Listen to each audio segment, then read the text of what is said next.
Hey, what's up, Peter? Come on, what's going on, Eran? Good to Good to see see you, you. man. How are Yes, you? yes, yes. I'm doing Yo, well, man. you're Surviving. you're surviving quarantine land. Yes, It's like day whatever. I forget. I lost count a long time ago. exactly. What day is it? What time is it? We don't know. Oh, hey, what has been your favorite family quarantine activity? Definitely. Well, first of all, just getting out of the house has been my favorite activity. We've been going on Right? tons of family walks, and Nice. right now it is. I live in Michigan. It's currently snowing, so that dream has died. I'm in And Poconos and it snowed yesterday. Yeah. yep, it It's is crazy. snowing right now, which blows my mind because it was like 60 degrees just a week ago. This time last week, 60 It's degrees. nuts. It's But nuts. It's nuts. but that is definitely my favorite. Going on walks because if I am in this house one more time listening to Mother Goose Club, I'm Yeah. gonna kill every goose in the land. I'm trying to tell somebody. Uh, Yo, we got some friends logging on. What's up, Quentin? See you there, bro. What's up, Ricky? Good to see you. Hey, if you're logged on and watching, give a shout out, man. We just wanna, see who you are and welcome you. We're so glad that you're here with us. Yes, yes, And yes. see, my kids are older, Peter, so I'm not in Mother Goose Land anymore. Like, thank God. My daughters are teenagers, 14 and 18. So I reintroduced them at the beginning of this week. I reintroduced them to an older show that you probably remember. It's the show called Lost. Did you ever watch Yes, Lost? Yeah, yes. Love Lost. and Absolutely. I don't know if I like. I probably feel like I probably relate to that more now than I did when I watched it years ago. Because I'm like, I feel lost. I feel quarantined on an island sometimes. Like this is what's That's going awesome. on? I love that. Oh yeah, they're trying to figure it out. Like they're in. It's funny because they're in like episode 5 of season 1, and they're like they think they got it all figured out, and I'm thinking you have no idea No, I how you have right, no. This is right, crazy. This is right. totally crazy. Right? This is kind of nuts. Yo, I got some more friends logging on. Ashton, I see you. Nathaniel, Nat, man, what's up, man? Good to see you guys. He said Uh, Mother Goose Club is the best show ever. That no, man. We're not even gonna go there. no, yeah, I don't think so. So, hey, if you're just logging on, welcome, man. Tell us who you are in the chat. Put your name in, where you're from, where you're watching from, and help us spread the word. Give it a share, give it a like, and then we're going to be doing lots of Q&A today, Peter. So as we go through, this whole topic of leading in the chaos, which I mean, goodness, right now we could spend weeks on that or even longer. You could do a whole college level class on that. We will call you Doctor Reeves, right? But we're just gonna we're gonna do like part 1 today. We're gonna do part 2 today. Oh, look at that! My dad is on. How like I'm okay. Now I just need tissues. Now my dad logged on. Hi, Dad. It's good to see you. Yeah. But yeah, we're going to be doing lots of Q&A today. So as you have thoughts or questions that you want to add to the conversation, again, it can be either too. It doesn't have to just be a question. It could just be a great thought, or a great quote from someone that is really relevant to what we're talking about. But yeah, just jump in and interact with us, and we're just looking forward to kind of unpacking this topic a little bit together. Right. And life feels chaotic, doesn't it? It does, absolutely, man. It feels like there's so many different things happening at different times. And you want to talk about chaos. I live in Lansing, Michigan. We just had one of the biggest protests in the nation, but probably the biggest. It was I saw it. national news and just an absolutely chaotic environment. So I think Yeah, this is so relevant, perfect for the moment. So yeah, yeah. So let's give like a little biblical like foundation to this topic, right? Because it's easy for us in any generation for that moment or for that matter, it's easy for us to kind of think that we're the only ones, right? Like we're going through something so unique and so different that no one else has ever faced this before. But the early church went through seasons of chaos right in their inception, right? So, right, in Acts chapter 1, you have Jesus giving them the great commandment and saying, the Great Commission, you're going to go to Jerusalem and Judea and the ends of the earth. And that probably felt a little chaotic. Then he ascends to heaven. I imagine for the disciples and the followers, they're like, whoa, what just happened? I thought you were going to lead the way, Jesus, so that feels exactly. chaotic. Yeah, they gather together as the early church in Acts chapter 2, and from Acts chapter 2 to Acts chapter 7, they pretty much stay gathered. And then in the beginning of Acts chapter 8, the church scatters because of chaos, because of persecution, which started with Stephen, right? And so, Yeah. like you have all of this early church stuff going on where, they're scattered all over the place. And I'm not at all suggesting that for either the early church or for you and I today as ministry leaders that God ordained the chaos or he ordained the persecution, but he definitely redeemed it, right? Yeah. And I think that's how we want to approach today's topic when we talk about some practical ways that you and I can walk through the chaos and lead through the chaos, is like knowing that God is going to redeem this. So any thoughts you want to add to that before you jump into the first absolutely. point here? Before we jump into it, like I definitely am thinking about Genesis chapter 1, where it says the earth was dark and void and empty, and some theologians would break up the language to say, hey, this actually means chaos. And it's in the midst of chaos that God begins to create, and he begins to speak things. And so I think that is a picture of what a leader could do in this time, is like, and it's in a chaotic moment where the most beautiful things can be developed, designed, and can come forth. So I think we're right on the money with that. The verse says in Genesis 1 that God was there. He was there, right? In the middle of it. Yep. Okay, that's not necessarily profound to you that God's with you as a church leader. However, sometimes you and I need to be reminded of that, right? Like when you're watching Mother Goose for the 6th time in one day, you right? Like we're just, our family is going through our own version of chaos right now. So 1 week from today, my son, our oldest, is getting married. And we're crazy excited, but at the same time, we've kind of dealt with like 4 different wedding plans now. So that's chaos. Like that's crazy. And that is one of the things that is so unique about this season of life that we're in, not worldwide, mind you. Yeah. We're all experiencing this both personally and professionally. So we've both kind of shared some of the personal things, today and even in the live stream from last week. But let's unpack a couple practical things here. These are just, we have 7 total. I think we're going to try to get through like 3 or 4 today, right? And so we're just going to kind of hit you with some stuff.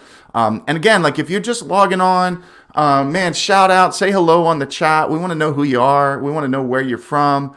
Help us out, give it a like, give it a love, give it a click, give it a share, whatever, all that kind of stuff. And definitely we want to hear your questions. We want to hear your thoughts. So here we go, Peter. Number 1, I'm just going to hit you with this first point and I'll let you unpack it a little bit and we'll go back and forth and add some content to it. So number 1, you and I as leaders in leading in the chaos, you have to embrace reality. We have to embrace reality, right? Unpack that for me. Yeah, I think when you say this point, embrace reality, I think sometimes as leaders, we like to just deny reality. In essence, we like to focus on, we're not going to talk about what people are going through. We're just going to simply point them to the word, right? We're not going to acknowledge where they're at, because where they're at is too difficult. It's too hard. It's too dark. And I think rejecting reality won't necessarily bring the results that we're hoping for. Like we have to talk about what's going on, where people are really at. You've got to know the facts. Like we've got to know, like I want to know the details. I don't just want to give blanketed statements that are super general. I want to know the details so that the people who I'm speaking to say, hey man, this person's really versed, and they know that when I'm praying specifically. And I just heard someone say this before, and I think it's so good. They said, you can't navigate what you won't accept. You can't navigate it. If you don't accept it, you cannot begin to steer people through it, right? Like if you can't say this is what's in front of us on the path to where we're going, it's not gonna work. Like you can't navigate it. And last thought is that sometimes like when people ignore reality, when they don't want to speak to exactly what's happening, like there was a bunch of people, and I'll just say people because I don't want to single out pastors, who just, when this whole COVID thing was happening, they're just like, this is just a blip on the radar. We'll be back in 2 weeks. Right? It's going to blow over. It's like that ignoring reality almost seems arrogant. Like, why won't you speak to where we're at? Why won't you speak to the fact that I'm losing my job? Why won't you speak to the fact that me and my wife are quarantined? Again, watching Mother Goose Club. We need prayer. We need strategy. We need things to help us get through this. Yeah, right? help us navigate it. What are your thoughts on embracing Well, I'm reality? thinking. So there's two quotes that was we were prepping for this that I just thought were really helpful for this point here. So Jack Welch, a great CEO, he says that you and I as leaders have to face reality as it is, not as we wish it was, right? And then Carey Yeah, Nieuwhof, who's a great thought leader in the church leadership movement, he says great leadership embraces both the real and the ideal. And so ideal is it's going to blow over. Ideal is I have to weather the storm as a leader in my church or a leader in my youth ministry right now, and we're all going to be good. But reality says I have to adjust. I have to adapt. And so I yeah, found this great story. So I just thought, boy, this really, this is from Jim Collins. I think it comes from his book Good to Great. So Jim Collins in the book, he says that he talks about this paradox called the Stockdale paradox, and it's based yeah, on a prisoner of war story. And so, Stockdale was a prisoner there. He was a commander, a general there. And he eventually made it out of being a prisoner of war. And so when he was recounting or retelling the stories of his experiences there, he said that the prisoners who never survived in that scenario were the prisoners that were so optimistic that they thought, I'm going to be out of here in a week. I'm going to be out of here in a month. And they were the ones that, because they were so optimistic and they rejected reality, that they really weren't able to survive like the ebb and flow of the good and the yeah, bad, the highs and the lows, all the emotions that come along with difficult seasons that would go through. And he made the point here to say that the goal is to never lose your optimism, never lose your hope. That's a word for you and I as leaders. Never lose your hope, never lose your optimism, regardless of the difficulty of the season. Yet at the same time, deal with reality. Like, deal with this is where we're at. This is what we have going on. This is what we have to face. These are the changes that we have to make, right? You got to have yeah, a good blend of all those things. I'm thinking of another quote now, and I forget who said it, but they say, work like everything depends on God and pray like everything depends on you, right? And so living right there in that balance of those two things, I think is the right place to do that. yeah, How are you doing that in your leadership as a next gen yeah. pastor at your church there in Michigan? Yeah, I'm watching the news. I'm engaging culture. Like I always think of it like this: if I'm sitting across from the kid that's a hype beast that loves Supreme, I want to be able to relate with him. And Yeah. also, if I'm sitting across from a CEO of a $1 million company, I can relate with him. I'm Hmm. paying attention to what's happening around me. This was the strategy of the Apostle Paul. He said, "I become all things to all men." Right? Like That's I'm good. looking at reality.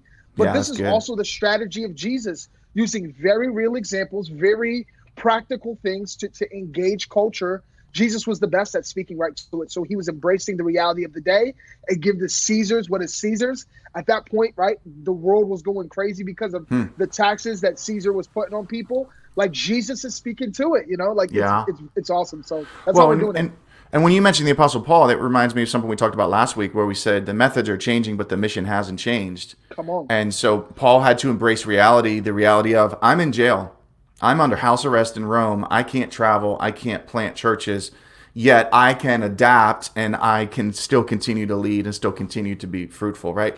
So Peter, here's a great coaching question, right? I love the whole coaching movement and just asking great questions. Here's a great question for you and I, for those that are listening now, for those that will listen later. Here's a great coaching question. You can write down and ask this question and process this. What parts of my current reality am I ignoring or avoiding? What parts of my current reality am I ignoring or avoiding, right? And that'll help you as a leader. It helps me. It'll help us as leaders. Like, are there things that I'm just, nope, I don't want to see it, head in the sand, right? Right? Or am I just saying this is reality and I have to adjust, I have to embrace this? Yeah, I think we all have things like that. And I really love the quote that you put in our notes. The quote is by Jeff Henderson. It says, "Leaders don't deny crisis, they define it." And that Oh they yeah. define crisis. And that question Yeah. is exactly what this quote is referring to. Like, now is your opportunity to define the crisis that we're in Yeah. and to not just deny it, man. That's beautiful, Yeah. really helpful Yeah. for me. I'm going to answer that question once we get off of this. I'm going to write Yeah, that yeah. down. I mean, we have to process it. We have to. I've had to process that again, both personally and professionally. With what we've been through ministry wise, canceled bookings, canceled conferences, so on and so on. Personally, my daughter Emma's in her senior year of school, so class trip canceled, senior prom canceled, all that. Graduation, is it going to happen? Is it not going to happen? We don't know, right? So you got to embrace reality. But I love that quote you referenced. We have the opportunity to define it. Right. Yeah. This is a defining moment for you as a leader. Whether you're youth pastor, lead pastor, whatever your role, this is a defining moment for you as a leader. All right. Yeah. Perfect. Number two. Yeah. Let's do it. Okay. Embrace uncertainty. Embrace uncertainty. I think this is the money point of the day, because these are uncertain times. Actually, our church is doing a series right now called Hope in Uncertain Times. And so, Pastor Eran, man, break that down for us, man. What does embracing uncertainty look like? Okay, so I hate this point. That's amazing. No, it's not because it's not good. It's because I'm, and I don't think this is unique to me. I like certainty. Yeah, so when you say embrace uncertainty, I'm like, everything in my flesh is like, no. I don't want to do that. I have no desire to do that. Right. Yeah. So let me pause here. Like those of you that are watching and you're listening in, like give us some examples in the chat of areas of uncertainty that you're navigating right now. Right. Or what are some areas that are been the hardest for you when it comes to this issue of uncertainty. Right. And we can unpack some of those things together. So go ahead and kind of, chat some of those things in there. But like, I hate uncertainty, right? So here's what it reminds me of. I feel like I am a young adult all over again, or a teenager just getting ready to graduate high school. Yeah. And some of you can remember that easily because you're right there, just a couple years outside of that, and others you got to go way back. But if you remember that season of your life, right? That season of your life was when you had a lot of uncertainty. You're graduating from high school, and so you're dealing with big questions. Where do I go to college? What am I going to do with my life? What's going to be my career? Who am I going to marry? When am I going to get married? It's just a lot of uncertainty, right? One of the things that I said as a youth pastor for years to my students as they were graduating, and now I feel like I'm trying to live it out myself, was don't get stuck in the paralysis of analysis. Yeah.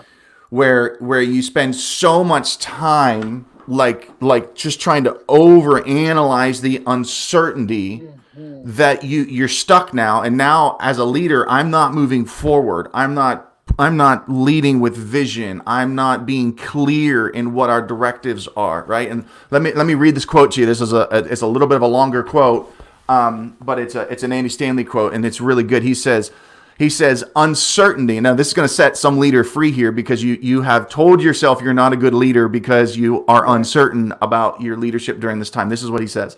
He says, uncertainty is not an indication of poor leadership. Rather, it indicates the need for leadership, right? The nature of leadership demands that there will always be an element of uncertainty. The temptation is to think, if I were a good leader, have you said this to yourself at all, Peter, in the last couple months? Absolutely. I have. If I were a good leader, I would know exactly what to do, right? I mean, like that, right? That's nailing me, right? Yeah. Almost done with the quote. Increased responsibility as a leader means dealing with more intangibles and therefore more complex uncertainty. Leaders can afford, I love this, this is so freeing. He says, leaders can afford to be uncertain, but we cannot afford to be unclear. People will not follow fuzzy leadership, right? It sets me free because I feel like as a leader, like I got to know everything. I got to have an answer for everything. I have to be clear. Everyone's looking to me, right? How are you handling that? You have a lot of leaders that are looking to you for leadership in your church, Peter. A lot of students that are looking to you. Yeah. How are you processing and just dealing with the tension of having uncertainty as a leader? Yeah, no, I just honestly, while you were sharing that, which was so good by Andy Stanley, I feel like he opened up the cage and I was like a bird flying for the first time, like, woo! And then I just, like that's just what I think. Was it a goose? Are you a mother goose? Is that what you're saying? They can't fly. Can they? Geese fly? I don't know. But I think uncertainty reveals a leader's humility. And somebody told me one time, and I'm still a young leader, so I'm still learning. But someone told me one of the most powerful statements that you can say is, "I don't know, but I will figure out. I will figure it out." And Yeah. like that has been so freeing for me to enter into situations, even just not even with leadership, but personally dealing with people's lives, being Yeah. like, "Hey, like I don't know, but I'm gonna help you figure this out." I think having all the answers, like maybe this is, and you could talk to me about this, but maybe like back in the day, like maybe even like in the 90s where everything was like, like you had that Uno leader that does everything. They lead worship and then they get up and preach and then they take the offering and then they greet you in the parking lot. Like, but now we have teams that do that. And I think having all the answers to everything right now doesn't seem like someone's like a great leader. It seems inauthentic. It's like you have all the answers, every single one. Right. Really? You know Yeah. what I mean? And so like, Right. I think that's so beautiful. I think it shows people that we're not inauthentic. And this is just the thought I had when I was thinking about this point. It's God didn't ask me to have all the answers. He asked me to be faithful, right? He asked me to so good. consistently bring everything to him. And I think if I don't know how to embrace uncertainty, I can always think like, okay, I just know what to do. I'm prepared for the situation. And I don't begin to bring those things before God, which is the best way to deal with uncertainty, is to sit and wait for hope to appear, is to go back to what you experience, So like, I think embracing uncertainty. Those are my emoji praise hands. Yeah. Yeah. Y'all should be chatting right now, right? Yeah. I see Ashton cheering you on. There should be so much more because that was so good. That was so good. Yeah. That was so Thank good. you. All right, so can I hit you with a couple questions that are coming in on the chat? Because you're absolutely. currently youth pastor, and I think that this will be helpful. So Kelly, she's watching on YouTube, and she's saying, uncertainty, how to keep students engaged and connected during this time, right? So just unpack that briefly in a real practical sense. What are some things you're doing? Yeah. I think one of the easiest ways to keep students engaged is every time I'm talking to a student or even to a leader is I ask them, hey, during this quarantine or since the last time we talked, what's your high and what's your low, right? I want people to embrace their reality, to embrace their uncertainty. Hey, this is where I'm at. This is what I'm going through. And then I'm going to try to create conversation around where they are. So I'm going to ask them posing questions that are really going to dig into their situation. And that's how I'm going to do it. I'm going to try to get them in a group chat. I'm going to try to get them on a Zoom call. I'm going to try to contact their parents and give them an idea of a fun activity they can do. Like, I'm trying to reach from all different angles because every student is different, but we have to fight to keep them engaged. They're not naturally going to engage. Some of them will, but the majority of them won't. But I got to really dig into their life and move past that, hey, I'm okay. That's what I tell people, like, move past the, hey, I'm okay in this season.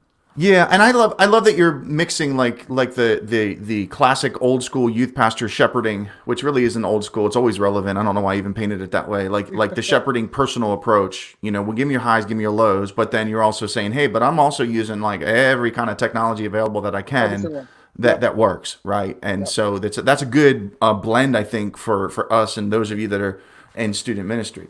Okay, let's try to hit two more here in the next couple minutes that we have. So we talked about embracing reality. We talked about embracing uncertainty. Number 3 is embrace opportunities. Embrace opportunities, right? Yeah. So let me give you this John Maxwell quote here, and then I'll let you unpack this because this is what he says. Okay. He says, as a leader, how you view things is typically how you do things, right? So another how you view things is how you do things, right? So as a leader, Peter, are you seeing the opportunities right now, or are you struggling with the obstacles? Because those are the two different things. Those are two different ways you can see this current season that we're in. And again, all of these principles apply well outside of COVID-19 crisis, right? There's a bunch of different ways that you and I as leaders go through different challenges and different seasons of challenge in our life. But when we're in those difficult times, like we are now, do you see an opportunity? Do you see an obstacle? Yeah, I think opportunities and obstacles or opposition show up dressed exactly the same.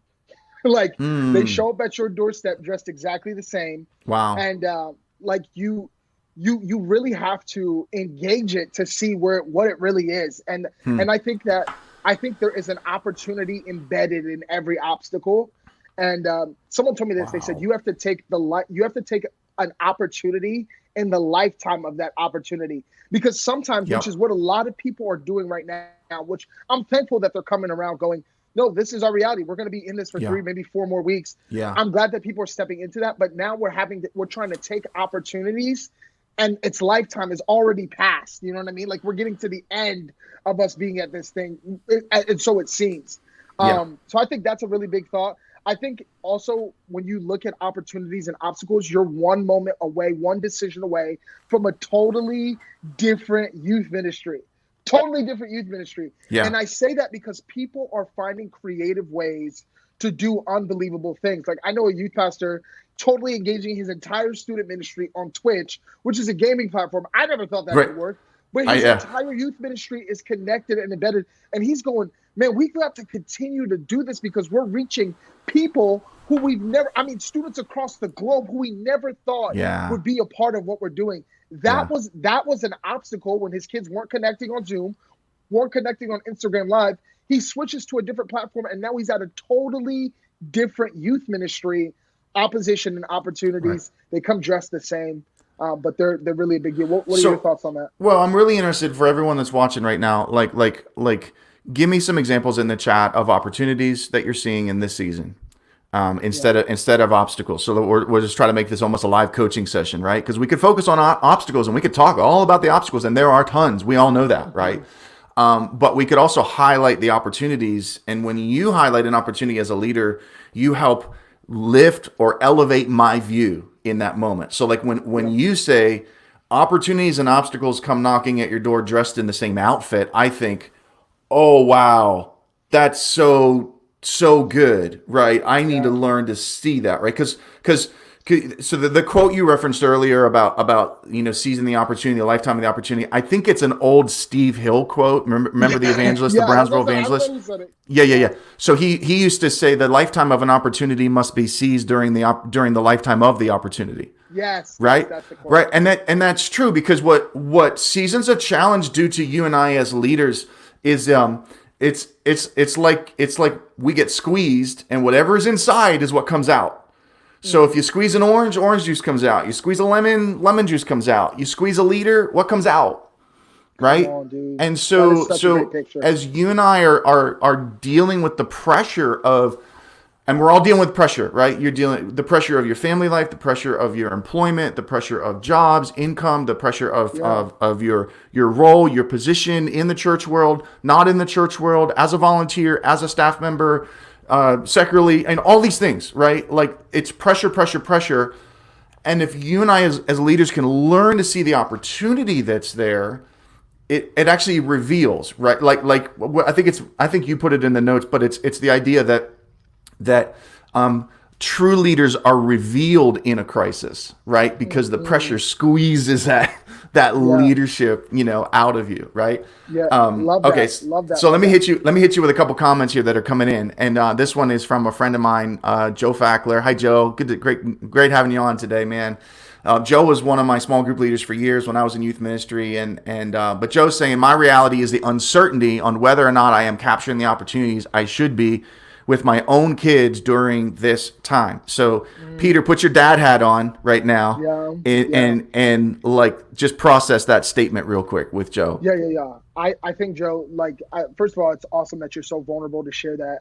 I've been listening to a ton of parenting podcasts and reading a ton of parenting books in this time, because I know, man, like, there is a lot of uncertainty on whether we're capturing the opportunity with our kids. But you just got to keep trying different things, right? Like, my babies are toddlers, but I just keep trying to tap in, and I'm learning them. I'm observing them. I'm knowing what makes them tick. I'm just trying different things with them. Hey, instead of putting her in her high chair at this moment, let's try putting her at the table. Instead of turning on the TV right now, why don't we try to just sit down and do this with her? We're just trying different things. And I think that sometimes our uncertainty on whether we can do something that's effective causes us to stay still and not try or do anything. So I think we should just continue to keep trying things, keep asking questions, right? I'm asking my little 2-year-old questions, and I'm shocked at some of the things that are coming out of her that I didn't even know were in her. Like, I'll ask her, how are you today? And she's 2, and she said, great, Dad. Now, what? You know the word great? And obviously that's different if you have teenagers, but like, I'm learning new things. I'm excited. I'm encouraging them encouraging her. And so I'm just learning. I think that's what we do at Uncertainty is we keep trying to connect, keep asking questions. What do you Yeah, and think? You're a seasoned dad. well, that's what I'm doing too with my girls. 14 and 18, freshman and senior, and we're making it a point to do things every day that we normally would never get to do. So we're taking a family walk every single day, right? We would normally never do that, but there's nothing to do on a walk but talk.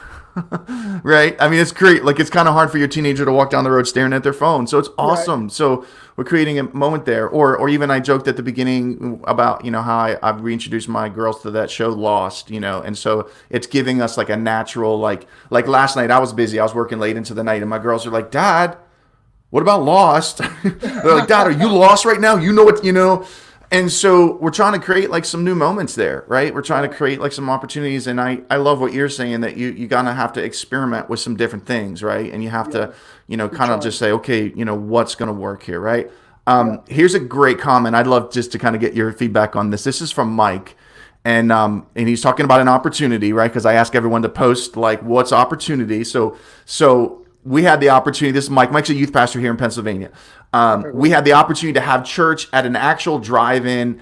As a church, we took it. And then he goes on in a second comment, and he says, we had the opportunity to do youth group live with multiple youth pastors. We all come together as one, but we output to so many. So, Mike, I just want to applaud you, bro. Like, both of those, that's awesome. Those are classic examples of everything we're talking about when we say don't see the obstacle.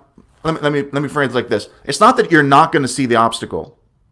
You will. You should, because you have to embrace reality, right? Yeah. It's that I'm choosing to interpret the obstacle as an opportunity. Absolutely. That's it. That's it. Yeah. Yeah, I think, like, you are on point. First of all, if I'm someone that's going to that church, I'm going, my church is so creative. My church, man, they are thinking of solutions to problems. They clearly want us to be together. They're seeing around the bend. Yeah. And if I'm going to that church, I'm encouraged and inspired by the leadership who is steering through chaos, who is leading through chaos by doing creative things. That's exciting. Maybe I'm a kid and I'm thinking about, okay, I got students who have never been to a drive-in, anything. And now for the first time, boom, this is their opportunity, That's sweet. It's so good.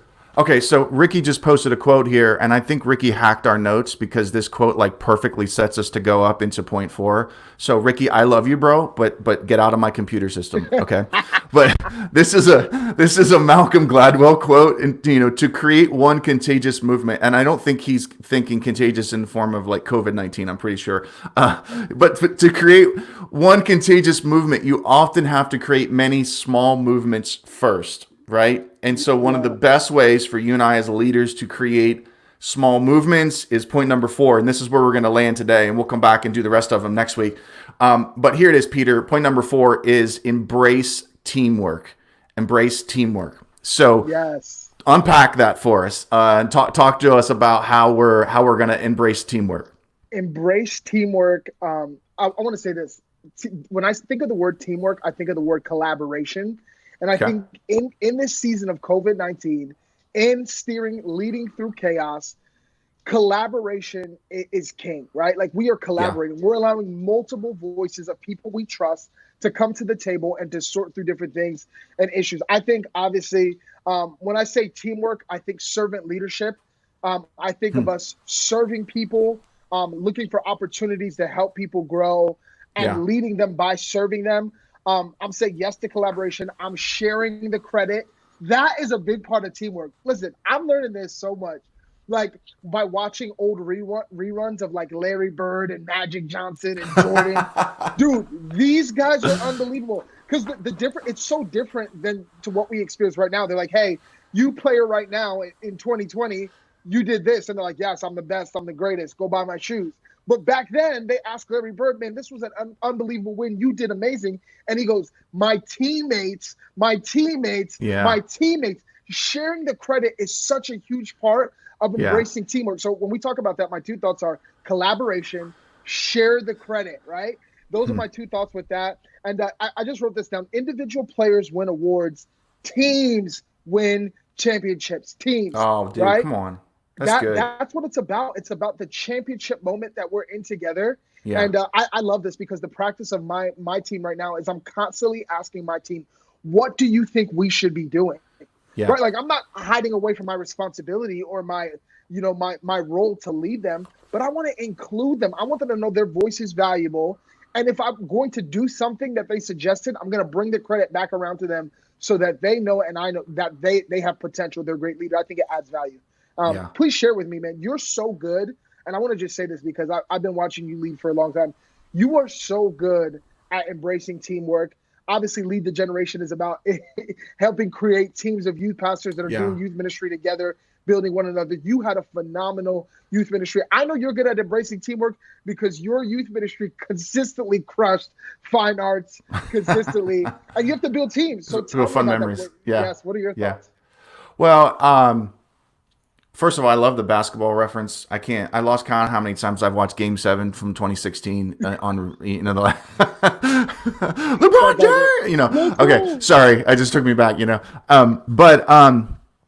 okay, so I'm gonna go Maxwell on you again, just because I love reading his stuff. And so John Maxwell has a book called the 17 Laws of Teamwork or Indisputable Laws of Teamwork, something like that, right? And one of the laws he calls the Law of Mount Everest. And the Law of Mount Everest, and he's obviously pulling from different stories, especially some of the original stories of the first climbers that ever summited Everest. But the Law of Mount Everest says this: as the challenge escalates, the need for teamwork elevates. Okay, now put that in your context now as a leader. Our challenge seemingly right now is continuing to escalate, right?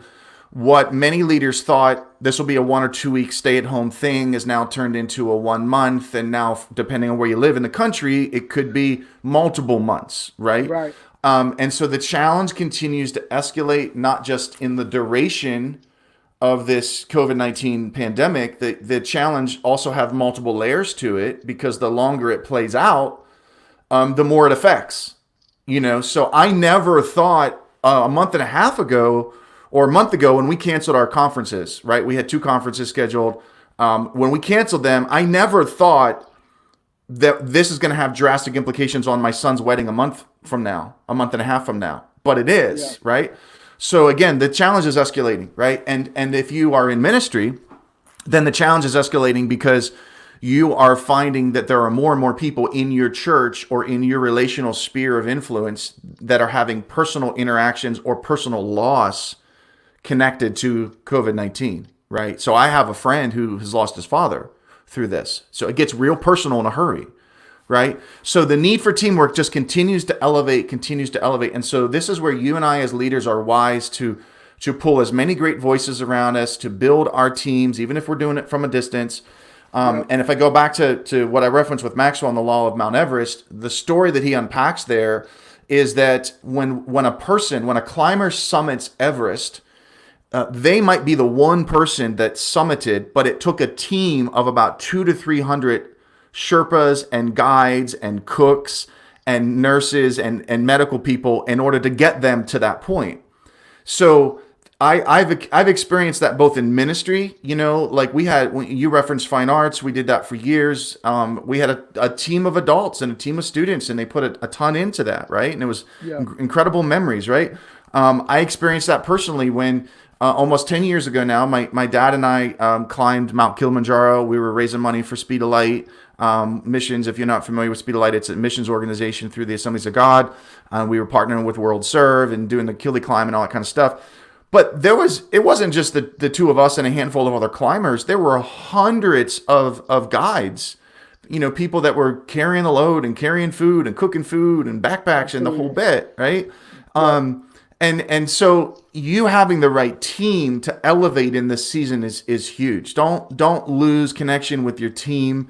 You have to embrace it more than ever before. You have to embrace the fact that I only will survive this moment with the right team around me. Right. I love that. So I love that so much because I'm also thinking, as you're talking about even that Kili climb, 200 to 300 people to get them to that space. I have specific roles on the team. I got the nurse. I got the person, the guide and the Sherpa. I got all these people. Yeah. And a part of embracing teamwork is tapping into people's strengths and Yeah. saying what you see. If I have a team member, I'm going to say what I see in them, because who knows what, man, maybe they don't notice that thing in them, and then boom, another thing comes forth and I have another great So leader on my good. team. I'm going to lead towards their strengths so that Yeah. they can help us move this thing forward, so they can move it up the mountain. I think if we all thought about ministry not as this like lateral thing where we're just trying to get to like some kind of finish line, but up a mountain, right? Like we're going to go up this mountain. It would help us be more strategic in getting the right people. Like, hey, we can't even get to that spot if this person isn't in front of us, if this person isn't beside us, if this person is behind us. Yeah. I think that's awesome. That's a beautiful Yeah. way to look at leadership. Yeah. You know, one of the things they said to us over and over again on the climb, and even before the climb when we were preparing for it, they use this phrase. They would say, "There's no such thing as bad weather on the mountain, just bad gear." And their point in saying that was, if you come properly prepared for this challenge, regardless of whether the weather is great or terrible, whether it's rainy, whether it's cold, you know, whether it's too much sun, too much rain, you will make it because you geared up, you prepared, right? And that's Right. really, that almost summarizes all of these 4 points that we talked about, right? If you gear up, if you get the right gear as a leader, if you get the right view, you embrace the reality of this moment, you embrace the uncertainty of this moment, right? You embrace the opportunities that are presented rather than focus on the obstacles. You embrace the teamwork around you. If you gear up, then you're ready to conquer the mountain regardless of what you face, regardless of the Yeah. weather that you face. Yeah, before you go to the coaching question, Aaron, I want to ask you this. What do you say to the person, to the youth pastor, to the ministry leader that says, what am I supposed to do to embrace teamwork in this time? Like how? Give me the how. Yeah. How am I going to do that? What resources are you looking to, or are you giving your leaders? What are you doing? Well, so I'll give you two layers of this. One, if you're a leader and you're looking around and you're saying, I don't have a team, that's an indication that just to be really straight with you, that's an indication that you didn't work hard enough to build a team before you got into this season of calamity and chaos, Yes. Yep. right? So it's revealing, it's painful, but it's a really good eye-opening, revelatory type moment in your life as a leader to look around and say, wow, I'm not ready to handle this season or leverage this season because I wasn't working hard enough when I was in the comfort zone, so to speak, Yep. right? Yep. Right. But secondly, in a practical sense, you know, it's just good old school shepherding and pastoring. It's phone calls. It's talking to people. It's choosing 3 or 4 people on your leadership team every day just to pick up the phone and call them and say, hey, I just wanted to call. How you doing?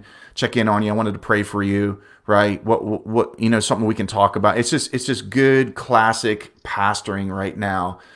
People need that. People want that. What might have been seen as an intrusion in our previous culture of leave me alone, I'm at home and I'm too busy to answer your phone call or respond to your text message. Now everyone's craving that community, right? Mm-hmm. So I think that's the best way to keep connected with your team. And then I guess the last thought I'll give you on this teamwork thing is give them a job. Like set them free to go do something. Like you don't got to do it all. You don't have to figure out all the technology. You don't have to figure out all the social media. You don't have to be the one to give them something meaningful to do. And when I say meaningful, I'm referring to like something that allows their life to touch the life of another person or another student. Right. So yeah. it's teamwork, right? If you're geared up for the mountain, then it doesn't matter what kind of weather you face. Right. Yeah, so, hey, let's land this thing, man. This has been great 45 minutes here. We're going to put a couple links up in the chat just so you guys kind of know a couple things that I think will be helpful for you. One, I just want to celebrate my friend and my brother Peter has a YouTube channel. He's doing these real quick, like 3, 4, 5-minute leadership videos that are so cool. I've been watching them, and so we're going to post a link for that in the chat. So maybe you can go check out some of his stuff and see his beautiful smiling face. And these are great videos that you could show to your leaders or just send them a link right now, right? And kind of resource them. And so that's one thing we'll post up there. We'll post some other links too for some of the other parts of the show with, you know, some of our background music and stuff like that.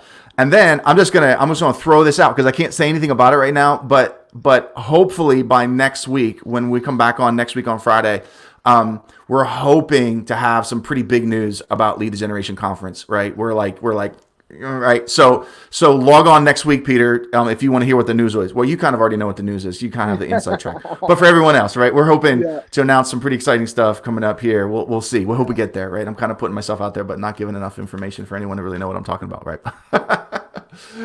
News is coming. It's coming, people. It's coming. It's going to be big. It's going to be big. It's going to be big. It's going to be exciting. Yeah. Hey, Peter, would you give us like a 15-second prayer, man? Yeah, absolutely. Father, we thank you so much for every single leader on the other side of this screen that's watching. Lord, for Eran, Lord, we just thank you for what you're doing through us and in us. Lord, we're asking in this sign as we lead in this season, as we lead through chaos, that you would give us the wisdom, the strength, the peace to navigate this and for us to grow together as we lead this generation. We thank you, Jesus, for what you're doing, and we honor you in your name. Amen. Amen. Hey, Amen. We'll see everybody next week. Guys. Friday. Yes, love you. 11 o'clock. Peace out.